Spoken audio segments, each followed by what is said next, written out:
What's up, monster makers? My name is Shar and I'm a professional makeup artist. Today we're going to be diving into the world of special effects makeup using the Narrative Cosmetics Quick Drying Cream Palette.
To top off this makeup, I'm using the Narrative Cosmetics Alcohol Blood to deepen the wounds and add a little bit of extra shine and realism.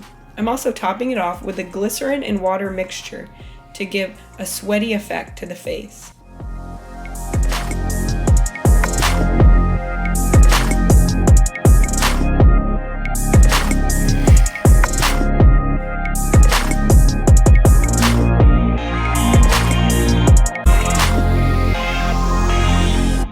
Thanks so much for watching.